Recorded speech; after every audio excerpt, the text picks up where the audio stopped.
que menos. Y si solo hincas un poco de codo, puedes sacar las mismas respuestas que yo he sacado. Si estás muy interesado, te puedo dar mis respuestas, pero te confieso algo, yo aprendo más al sentirme obligado a buscar las respuestas que simplemente me los den, ¿vale? Pero aún así, si quieres mis respuestas, yo te los doy con mucho gusto, encantado. Para mí es un recurso que otros puedan utilizar y si no estás de acuerdo con mi respuesta, da igual, ¿vale? Ok, ¿por qué quiero ir directamente al 18, 19, capítulo 18 y 19? Porque este es el punto climático de toda la Biblia. El otro día estuvimos hablando con mis niñas y les pregunté, ¿qué es lo que necesita una buena historia para que sea una buena historia? Una película, un libro, una novela.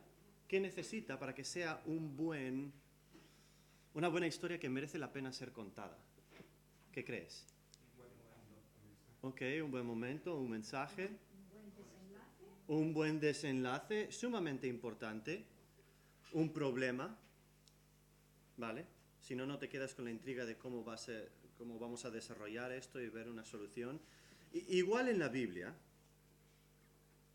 una buena historia lo vemos de esta manera. Hay normalmente un problema inicial. Y si piensas en la Biblia, ¿cuál es el problema inicial? El pecado, ¿verdad? Y cada vez va así, hay más problemas, mogollón de problemitas, hasta llegar al punto climático, al punto donde te estás mordiendo las uñas y dices, ay, ¿qué va a suceder ahora? Y tienes una gran preocupación. Ahí es donde nos encontramos en este capítulo, capítulo 18. ¿Va a morir? ¿Lo van a matar? ¿Y eso? Anda, no me lo esperaba, ¿no? Y aún más el capítulo 19, cuando encuentras el alivio en la historia. ¿Cuál es ese alivio? La resurrección. Y dices, ahora entiendo. Y esa es la resolución que va bajando y ahora cómo vivimos a raíz de ello. Esa es la historia de la Biblia. Pero este es el momento, toda la Biblia es importante, ¿vale? No quiero decir que hay aspectos de la Biblia que no sean importantes. Son todos importantes. Pero este es el momento climático donde estamos mordiéndonos las uñas diciendo, ¿qué va a suceder? ¡Ay! ¿Vale? Vamos al capítulo 18. ¿Ok? El arresto, juicio, muerte y, corregir ahí, no es entierro, porque fue Jesús enterrado, no, fue sepultado. Así que podéis corregir vuestros apuntes ahí. En términos de Juan, todas estas escenas solo tardan unas cuantas horas. Estos dos capítulos, bueno, el capítulo 18 y 19, solo son unas cuantas horas. Pero y si Juan estuviese grabando una película aquí, esto sería en cámara lenta. Hay mogollón de detalles en estos capítulos. ¿Por qué? Si se ha gastado 12 capítulos en 3 años y ahora va a darse el lujo de dar unos 2 capítulos por unas horas, porque esto tiene que ser importante. Así que el arresto, vamos a empezar ahí, el arresto de Jesús. ¿Por qué crees, versículo 2, que gobernadores religiosos necesitaban la ayuda de Judas? ¿Por qué necesitan la ayuda de Judas? ¿Recuerda qué es lo que están celebrando? La Pascua. ¿Y qué sucede en la Pascua? Mogollón de gente. Y no hay albergue, hostales, casas que no estén sin peregrinos. ¿Dónde está Jesús? ¿Dónde está Él para poder arrestarlo? ¿Y dónde pillarlo de tal forma que no causen un alboroto, una insurrección? Porque en el capítulo 12, 13, Jesús entra, la entrada triunfal, y lo están aclamando como rey. Y si lo arrestamos de día, así que buscan a alguien que le traicione. Se preocupan de no causar o de causar lo más mínimo disturbio. Jesús probablemente está en Betania de Judea, cerca de Jerusalén. no la que está al otro lado del río. Así que está a 2 o 3 kilómetros. Y en las escenas anteriores Jesús está entrando saliendo de este pueblo, de Betania. ¿Por qué traicionó Judas a Jesús? ¿Qué conceptos equivocados de Jesús a lo mejor tenía él? ¿Por qué crees que le traicionó? Okay. Ok. Entonces él está pensando de Jesús que él es un rey. ¿Qué clase de rey?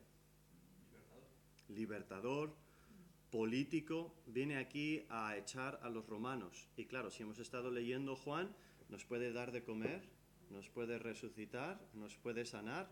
A la guerra. Aquí no perdemos, no hay pérdida, ¿verdad? Tenemos a este rey milagroso.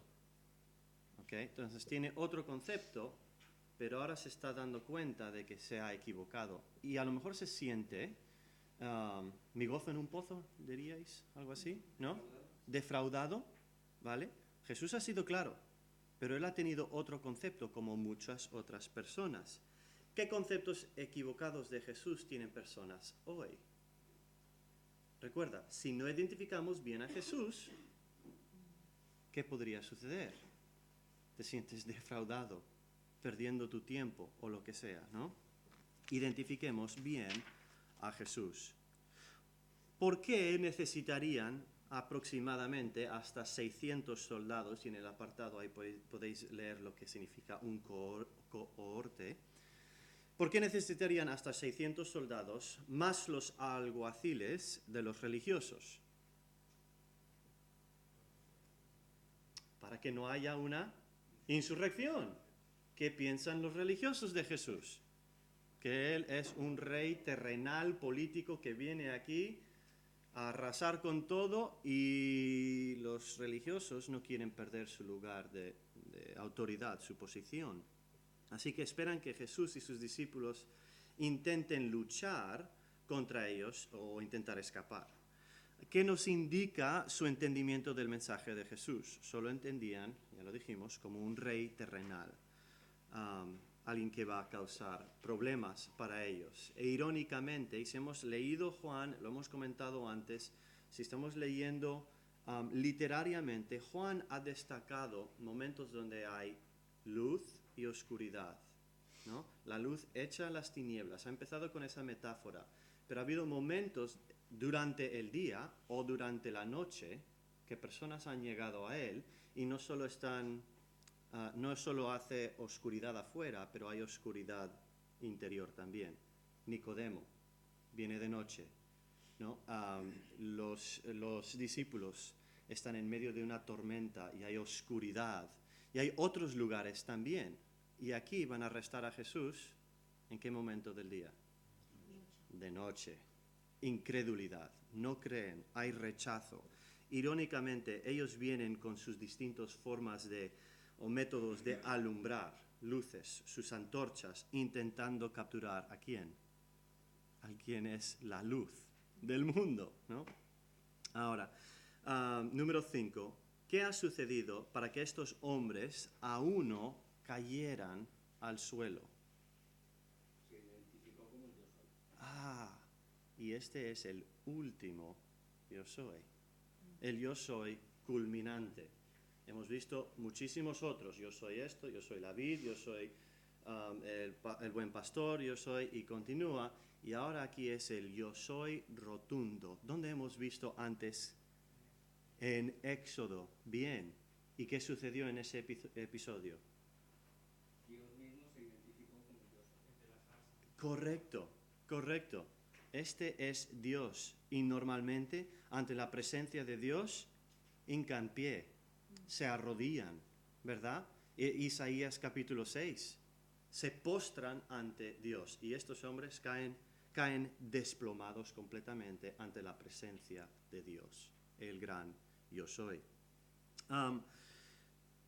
Notad aquí también en estos versículos que Jesús aún está buscando el bien de los suyos, está buscando proteger sus propios discípulos. Los protege y a la misma vez cumple su palabra con lo que dijo en el capítulo 17, versículo 4 y 6. Y contrario a lo que pensamos de casi todo, el rey no es capturado, el rey se entrega. Jesús sí es rey, por eso se llama Mesías, pero él se entrega a propósito a sus enemigos. Ahora entramos en donde Jesús es interrogado. Pregunta número 1. ¿Qué habrá pensado Pedro para reaccionar de esta manera? Recuerda que él saca su pequeña daga, su pequeña espada. ¿Qué crees que Pedro pensaba? A defender. Más que pensar, era un hombre de acción. Ya, reaccionar. Y a veces machacamos a Pedro por ser una persona muy impulsiva, ¿verdad? Habla antes de pensar. A veces yo soy también así y puedo simpatizar con Pedro. Pero no le machaquemos demasiado. Por lo menos Pedro es fiel a su creencia.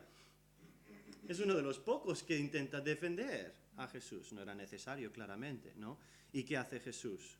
Sana al hombre Malco, se llama, y Josefo, por cierto, habla sobre Malco. Probablemente era un hombre árabe. Juan es el único que comenta el nombre de este hombre. ¿Cómo crees, número 2, que se sintió después de que Jesús le dijo, guarda tu espada? ¿Cómo crees que se sentía Pedro? Confundido. Pero es que, anda, y yo pensaba, ¿no? Confundido, posiblemente decepcionado, lo cual es lo que normalmente sucede en la vida de una persona que no identifica bien a Jesús. Así que, amigos, hermanos, identifiquemos bien a la persona de Jesús. ¿Crees que era necesario de que atasen a Jesús? No, para nada. ¿Cuántos milagros ha hecho antes? No, para nada. ¿Por qué? Claro, y notar eso. Esto es a propósito. Él se está entregando. Versículo 13. ¿Por qué le llevan a Anás? ¿Quién era Anás? El sumo sacerdote, ex sumo sacerdote. No es el sumo sacerdote actual, pero aún tenía poderes políticos. Él había ocupado este lugar de autoridad por varios años, pero había sido retirado por tanta corrupción. Recordar la corrupción que había en el templo, pues gracias a los sumos sacerdotes que habían permitido esto. El oficio se suponía que era hereditario y designado de por vida.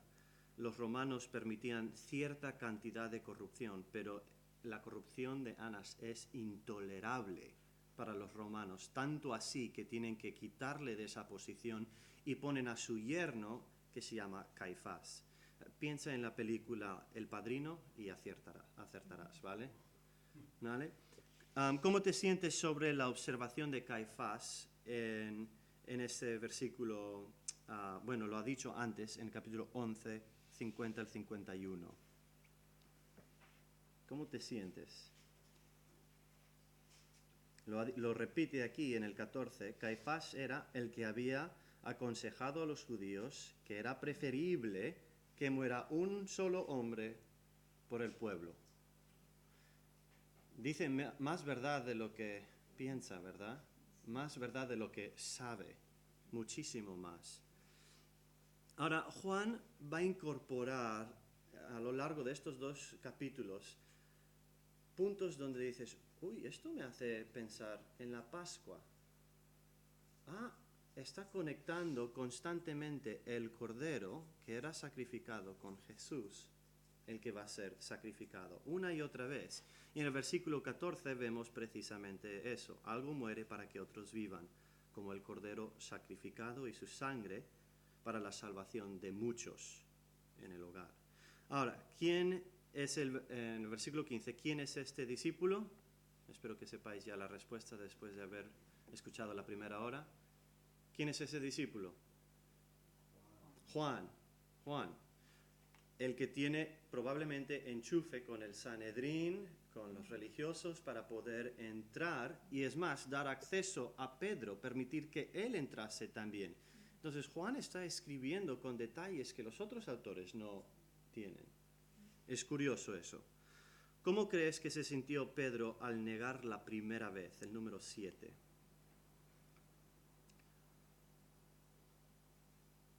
Ponte en las sandalias de Pedro. ¿Cómo se sintió él al negar? Uf.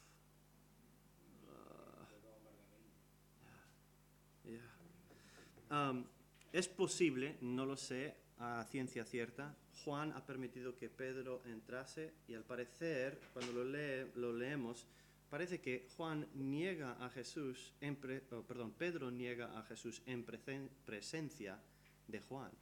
Puede que Juan hasta haya escuchado esto y me imagino a Juan pensando, ¿por qué dices eso? No lo sé.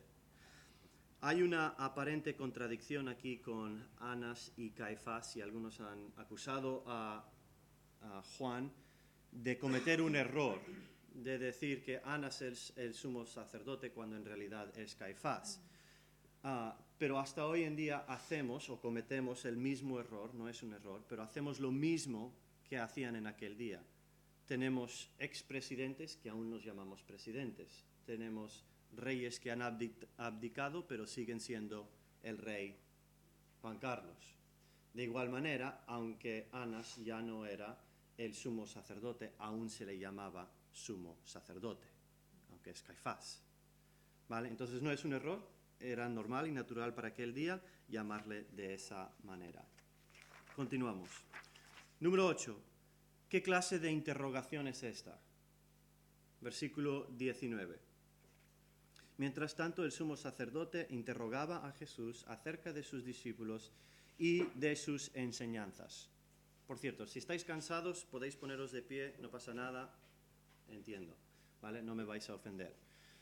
¿Qué clase de interrogación es esta?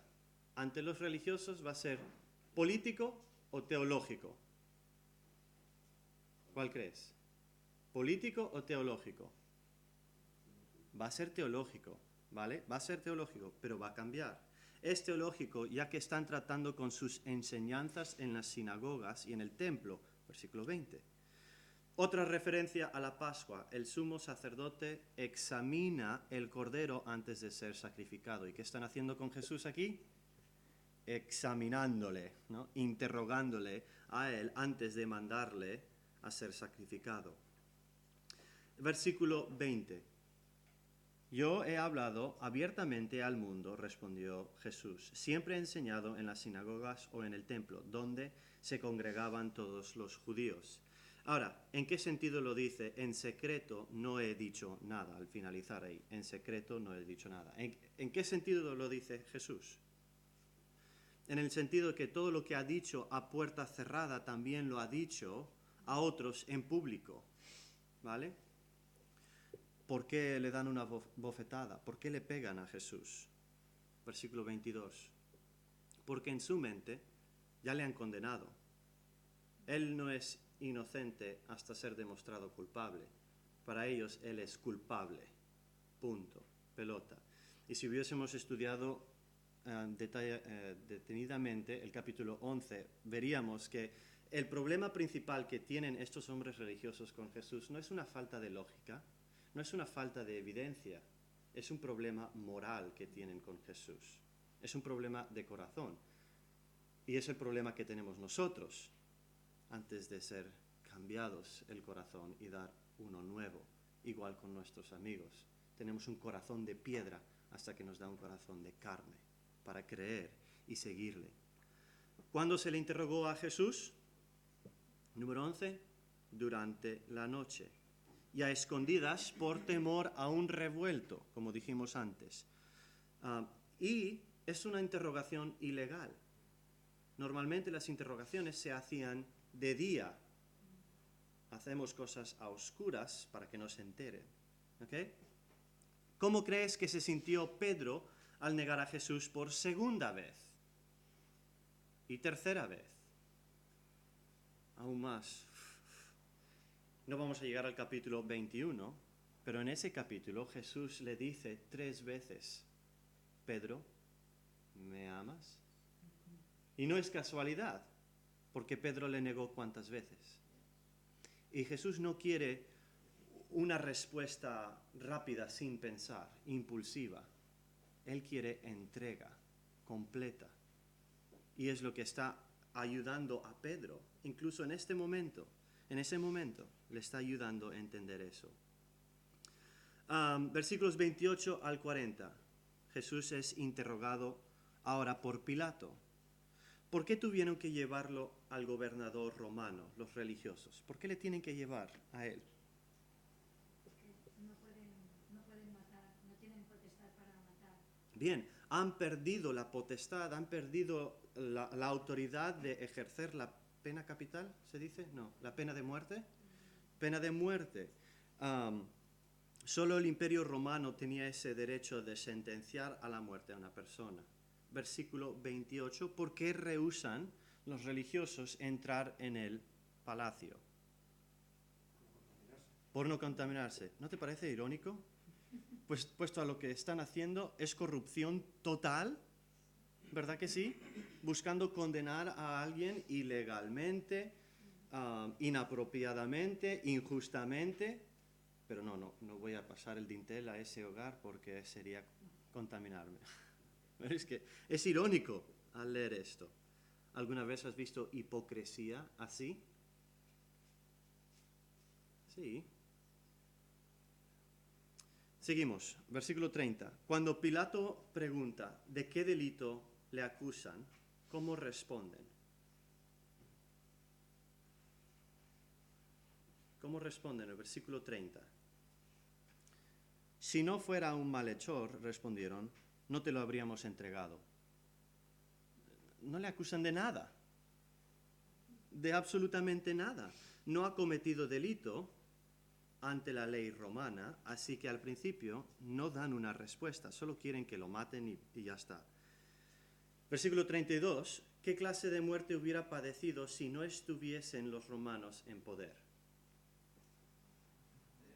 Sería apedreado por llamarse Dios. Y podemos decir, gracias a la soberanía de Dios y en su plan, envía a los romanos a invadir a Israel para que Jesús muera colgado en un madero, cumpliendo con profecías de Deuteronomio 21-23, donde dice, maldito todo aquel que es colgado en un madero. Si no estuviesen los romanos, no sería crucificado Jesús. ¿No te impresiona eso? Es que Dios lo tiene todo completamente planeado, escrito perfectamente, esta historia de la redención para ti, para mí, para que Él tome tu culpa, Él reciba la maldición que tú mereces, la ira de Dios derramado sobre Él, en vez de que sea derramado sobre ti. Él sufrió el ser separado, rotura en la relación trinitaria, para que tú no tengas que experimentar separación de Dios. ¡Wow! Y lo hizo al cumplir la profecía de ser colgado en un madero, gracias a que los romanos invadieron. Es impresionante eso. Juan aquí nos pinta dramáticamente a un político, Pilato, títere.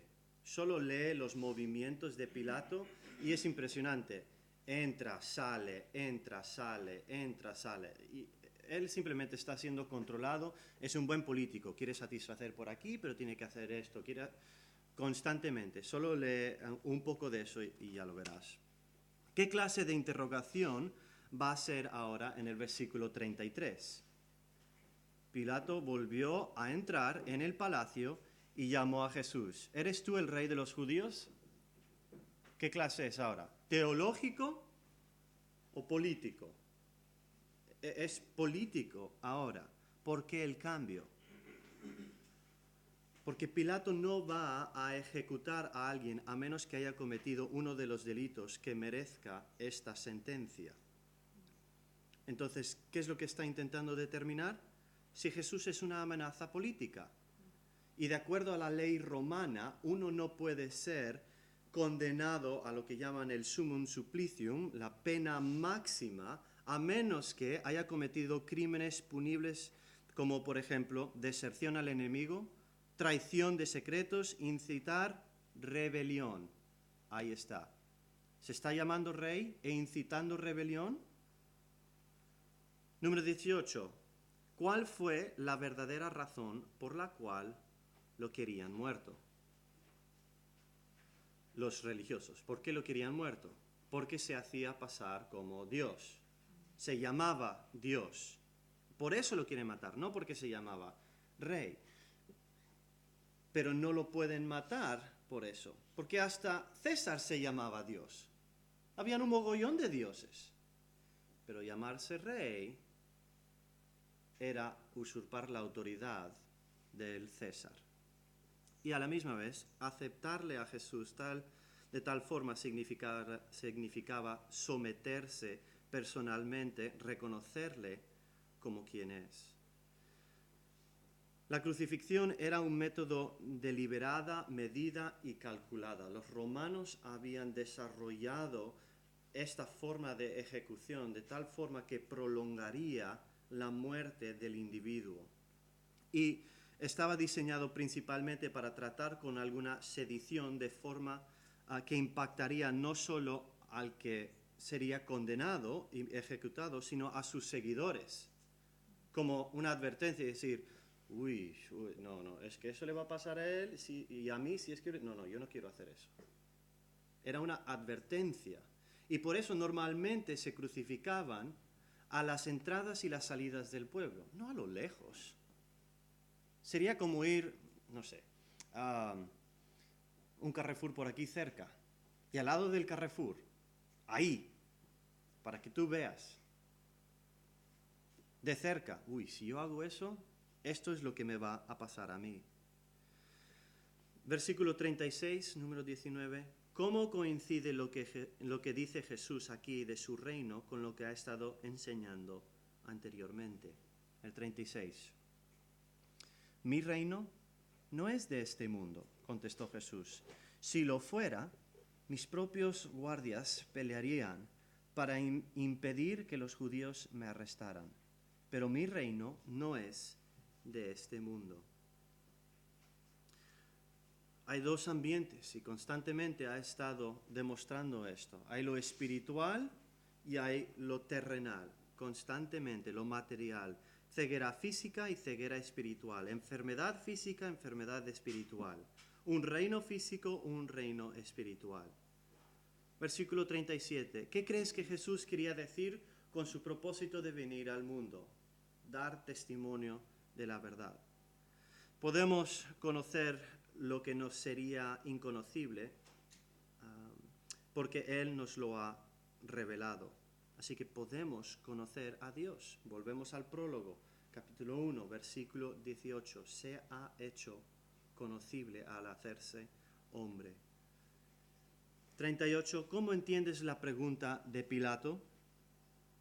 Yo personalmente encuentro la pregunta de Pilato un poco irónico cuando dice, ¿y qué es la verdad? Pilato, estás aquí para discernir la verdad. ¿Es inocente o es culpable? Te han puesto aquí, en este lugar. Pero hay personas hoy en día, incluso como Pilato, que se lavan las manos de su responsabilidad. ¿Y qué es la verdad? Están conformes con simplemente dar vueltas y vueltas y vueltas buscando la verdad, pero nunca llegando a ello. Hay muchas personas como Pilato hoy en día, dando vueltas y vueltas. ¿Y qué es la verdad? Bueno, es relativa, cambia con el tiempo, depende de la persona. Una y otra vez escuchamos eso. Siempre aprendiendo y nunca pudiendo llegar a conocer la verdad, filosofando pero sin propósito.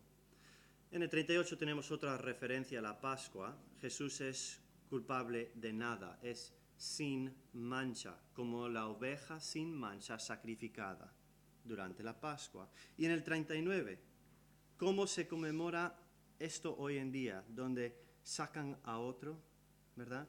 Pero como ustedes tienen la costumbre de que les suelte a un preso durante la Pascua, ¿quieren que les suelte al rey de los judíos? ¿Cómo se conmemora eso hoy en día? ¿Sabéis? En Semana Santa sueltan a alguien, ¿verdad? A un prisionero, ¿cómo se llama? ¿Cómo se dice? le indultan. Indultan, creo que es el jueves, creo que indultan a alguien. Hasta hoy en día, en vuestro país, se conmemora lo que sucede aquí. Utilízalo de forma para conversar con alguien. ¿Sabes por qué se hace eso? La mayoría no tiene ni idea por qué se hace eso hoy en día. En resumen, determinadamente el inocente Jesús se dirige a la cruz donde sus seguidores más cercanos le denegarán, justo como Dios lo había planeado. Esto es el plan de Dios. Y Jesús es sentenciado. ¿Qué conoces tú de los azotes de aquel día? ¿Qué conocéis? ¿Qué sabéis de ello? ¿Cómo eran? Que tenían al final del látigo, tenía unas cosas que te rasgaban la... Bien. Y rasgar es decirlo poco, ¿eh? No era simplemente para... rompía piel, y había casos en la antigüedad donde no solo rompía la piel, pero sacaba cachos de carne, y hasta hay casos donde cogía, ¿cómo se llaman los huesos? Costillas, y los podía sacar. Algunos incluso morían a raíz de este tipo de castigo, ¿vale? No era inusual de que esto sucediese. Tenéis 3 diferentes tipos de castigos utilizando con el látigo.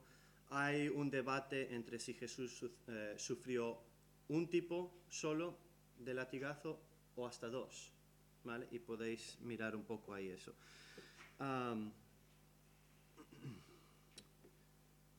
Número 2. ¿Qué crees que Pilato esperaba del público cuando saca a Jesús después de ser azotado? ¿Qué crees que él quería? ¿Perdona? Que inspire lástima. Claro, que inspire lástima. Bueno, se llama Dios, pero obviamente es que no parece ser Dios. Míralo ahora. Es que si fuese Dios, no permitiría esto, ¿no? ¿Por qué se le puso un manto de púrpura y una corona y luego los soldados se burlaron de él diciendo, salve, rey de los judíos? Porque de esto se le está acusando. Precisamente esto es la acusación. Y Pilato está burlándose de esta acusación e intentando demostrar que Jesús es inofensivo. Le ha declarado inocente 3 veces. Casi como que le quiere hacer el favor a Jesús. Casi, ¿no? 3 veces Pilato declara algo asombroso sobre Jesús. Ningún delito hallo en él. En el 38, en el 19:4 y en el 6. ¿Qué dijimos de los autores? Cuando repiten algo debe ser importante. No hay delito en Jesús. Versículo 7 del 19 ahora. ¿Qué crees que era la razón impulsora por lo cual los fariseos querían crucificar a Jesús?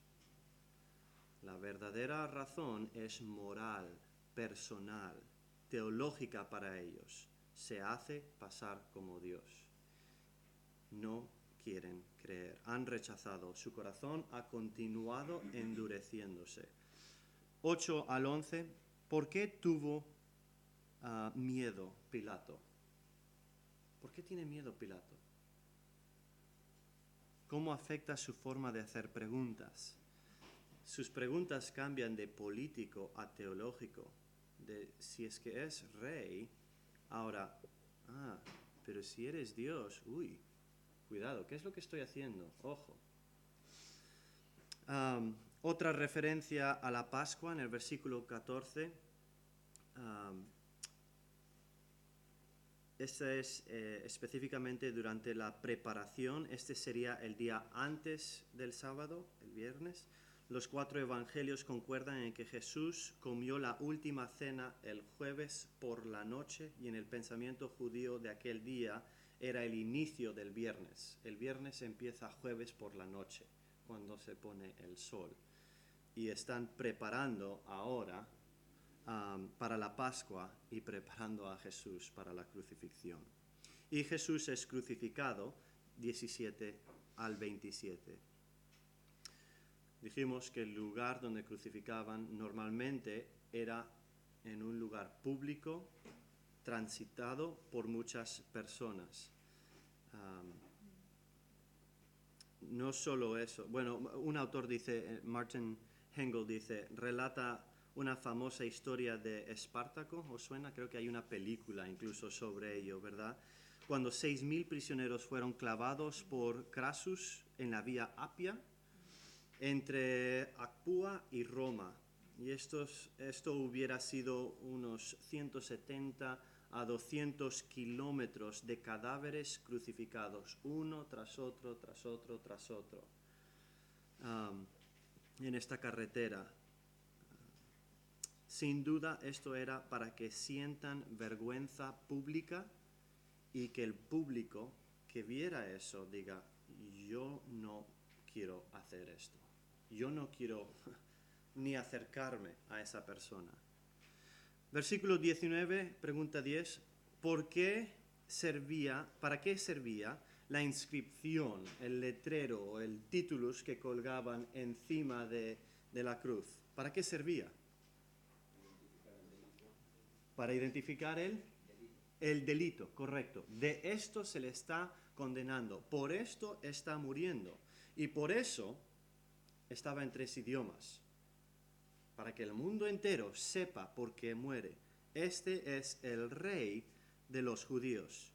Curiosamente, Jesús es crucificado con el mismo anuncio de su nacimiento. Date cuenta, el Rey ha llegado, el Rey es crucificado. Una vez que el condenado había sido azotado, se le pondría a exposición pública para ser avergonzado, desfilado por las calles, hasta el lugar de su ejecución. El condenado tendría que cargar la cruz hasta el lugar de ejecución. Un pregonero normalmente iba adelante de él con el letrero, mientras que los que pasaban ahora se burlaban de esa persona. Él llevando su madero, que llega a un punto que ni siquiera puede y da a otro que se lo lleve. El 11, versículo 21, ¿cuál era la diferencia y por qué lo quieren cambiar? Estamos hablando del titulus, el letrero que es colgado encima de él. ¿Cuál era la diferencia y por qué lo quieren cambiar? Versículo 21, capítulo 19. No escribas, Rey de los judíos, protestaron ante Pilato. Los jefes de los sacerdotes judíos, era él quien decía ser rey de los judíos. Pilato no puede, recuerda, no puede matar a Jesús por meramente llamarse un rey. O es rey o no lo es. Este es el cargo, Jesús es el rey y muere por ser ello. Porque es significativo lo que sucede en el versículo 23, donde están repartiendo su ropa. Cuando los soldados crucificaron a Jesús, tomaron su manto y lo partieron en 4 partes, uno para cada uno de ellos. ¿Por qué es significativo? Porque está cumpliendo una profecía. En Salmo 22, 18, pregunta, ¿crees que Jesús estaba en control de que se cumpliese esta profecía? Sí, sí está en control porque es Dios soberano, sí. Pero si no crees que Dios existe, menuda casualidad. Bueno, puede ser que es una casualidad porque normalmente es lo que hacían los soldados romanos con las prendas de sus presos. Versículo 26. ¿Cuál es el único discípulo que no dejó a Jesús? Juan. Nuestro autor es el único discípulo que se queda a los pies de la cruz. Y en el mismo versículo, ¿qué es raro aquí en las acciones de Jesús? Donde Jesús dice, he aquí tu madre. ¿Qué es un poco raro sobre esa situación? ¿Era María la madre de Juan? No, no la es. La costumbre era que el hermano mayor sería el que tomaría el cargo de cuidar a los padres. ¿Dónde están sus hermanos? Probablemente por la vergüenza se alejarían lo más posible, especialmente en una cultura donde es como normalmente la gente reacciona en frente de vergüenza. Te alejas lo más posible. Pero Jesús, una vez más, rompe con las costumbres aquí y dice a Juan, tú eres más familia que sangre. Tú eres la persona más apropiada para cuidar de mi madre. Hay una mayor afinidad entre hermanos de la fe que hermanos en la sangre. Los hermanos en la fe son los más apropiados para ayudar en el cuidado de otra persona. Eso es lo que debe suceder en una iglesia, en una comunidad de creyentes. 19, 28 al 37. Jesús muere. Jesús dijo que tenía sed. ¿Qué es significativo de esta declaración? Tengo sed. Cumple con otra profecía, ¿verdad? Jesús tiene esto en mente. Él está cumpliendo uno tras otro, asegurándose de que cumpla todo deliberadamente en medio de su angustia. Y tenemos otra referencia a la Pascua en el versículo 29. ¿Qué es lo que utilizan para mojar los labios de nuestro Salvador? Un hisopo, ¿verdad? ¿Y para qué se utilizaba el hisopo durante la Pascua? Para rociar la sangre del cordero, para untar el dintel en los hogares en aquella época. Aquí el hisopo es utilizado para el Hijo del Hombre que da su vida derramando su sangre por el perdón de pecados. Versículo 30. ¿Qué quiso decir Jesús con todo se ha cumplido? ¿Por qué dice eso? En realidad es solo una palabra en griego, no 4 palabras en el español.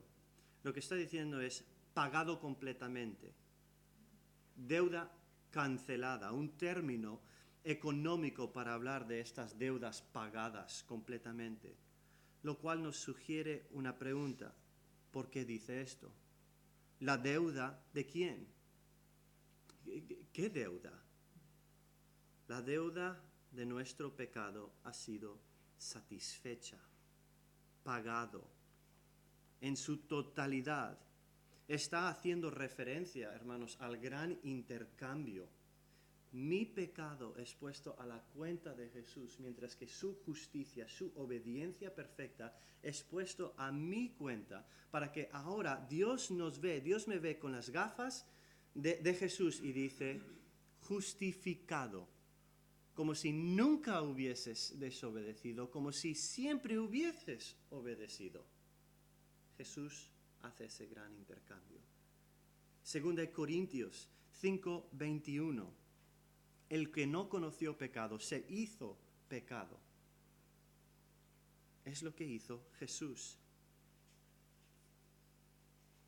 Versículos 32 al 33. ¿Por qué no rompieron sus piernas? ¿Está Jesús en control de eso? Estando muerto, hay profecías que se cumplieron. Normalmente, cuando querían apresurar la muerte de uno de los crucificados, rompían las piernas para que no pudiesen levantarse y respirar. Entonces morirían de asfixión. En este caso, los soldados ven a Jesús, ya no está respirando, pero para cerciorarse, cogen la lanza y pinchan, que normalmente llegaría hasta el corazón. Recuerda que ejecutar a alguien de esta manera era una muerte certificable. Y los soldados romanos, por coincidencia, en vez de romper piernas, utilizan la lanza, que una vez más nos hace recordar una referencia a la Pascua. El cordero no debería tener ningún hueso roto. Y Jesús muere de la misma manera, sin ningún hueso roto. 36 al 37, ya dijimos la pregunta, ¿Tenía Jesús control sobre esto? Sí. ¿Qué quería decir Juan, el número 19? ¿Qué quería decir Juan aquí, el versículo 35? Donde él dice, y lo voy a leer,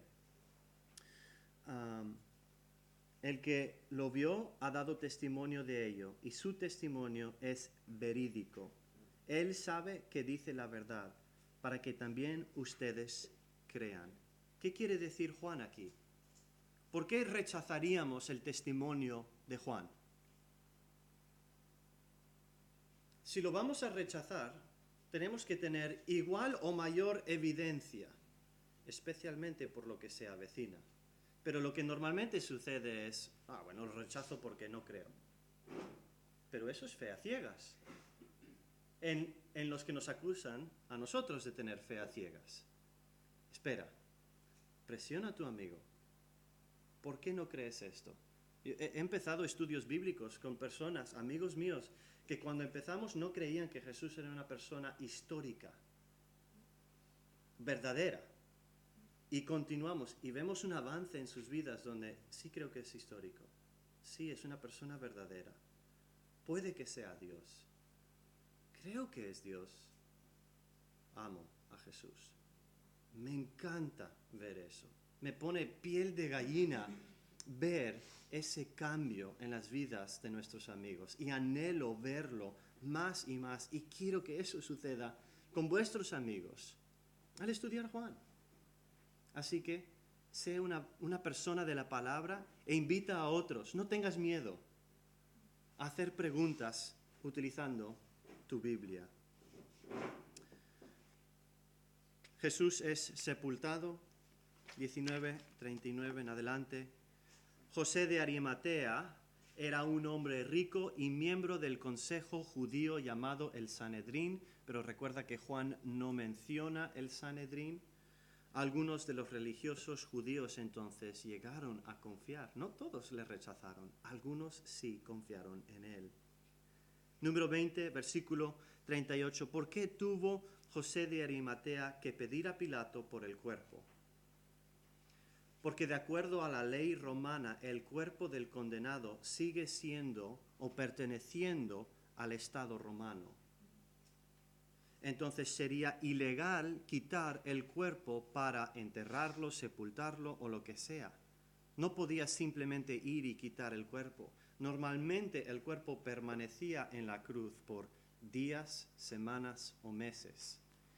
Y si lees un poco en la historia sobre ello, los cuerpos permanecían ahí donde los animales carroñeros venían y comían los cadáveres. Y los restos que caían al suelo lo comían los perros salvajes. Perros hoy en día son mascotas para nosotros. En aquel día no eran mascotas. Tú veías a un perro y le tirabas una piedra, porque eran casi peligrosos. Entonces, aquí tienen que pedir permiso para retirar el cuerpo de Jesús. 21, versículo 39, la pregunta 21. ¿Qué crees que ocurrió en el corazón de Nicodemo para que ayude a sepultar a Jesús? ¿Recuerdas la primera vez que lo vimos?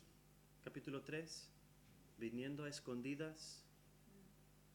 Y ahora, rechazando sus colegas en parte, yendo y solicitando el cuerpo de Jesús para sepultarlo.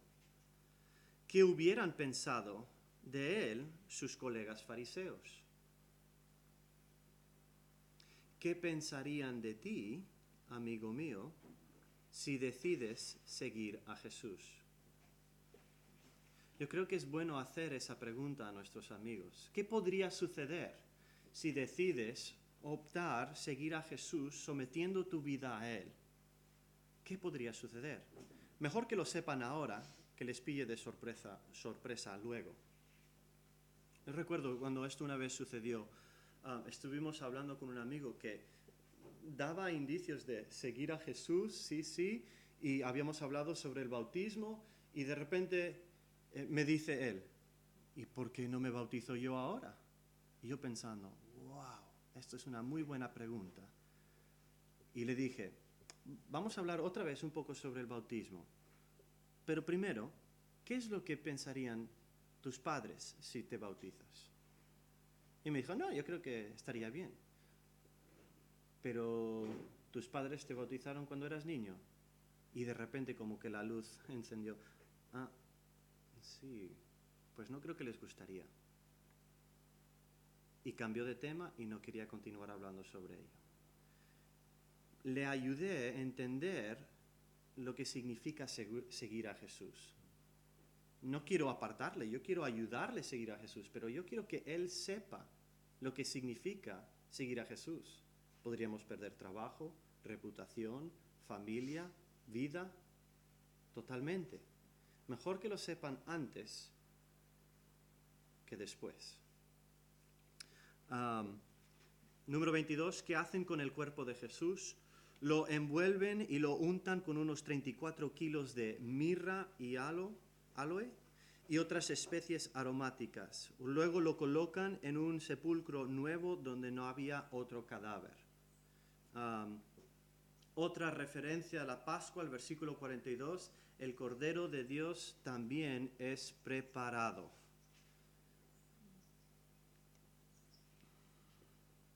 En conclusión, después de leer este capítulo, ¿qué crees que causó la muerte de Jesús? Lee el versículo 30, el 10, 17, el 18. Esto era la propia decisión de Jesús. La muerte de Jesús no sorprende la narrativa de la Biblia. Es más, fue profetizado. Lee Isaías 53. En gran detalle es profetizado. Algunas de las profecías, Salmo 22, Isaías 53 y más. En resumen, el Rey ha sido crucificado, obedeciendo y cumpliendo perfectamente todas las profecías para que creamos. Ahora, si nos detenemos ahí, esta sería la peor historia que has leído en toda tu vida. ¿Verdad que sí? Y seríamos dignos de ser llamados necios, dignos de conmiseración, como dice Pablo en 1 Corintios 15. A menos que, o como dijo un teólogo muy famoso español, y sí, José Mota, no me lo habéis pillado, y sí resucitó, ahora sí, hay grandes implicaciones. Y esta es la mejor historia del mundo, que merece la pena ser contada y recontada una y otra vez. No somos llamados, Jesús nunca nos dice, id y conquistad, nos dice, id y contad este mensaje. Pero solo es un buen mensaje si Jesús resucita. Y lo veremos en la siguiente hora, ¿vale? Pausamos ahí.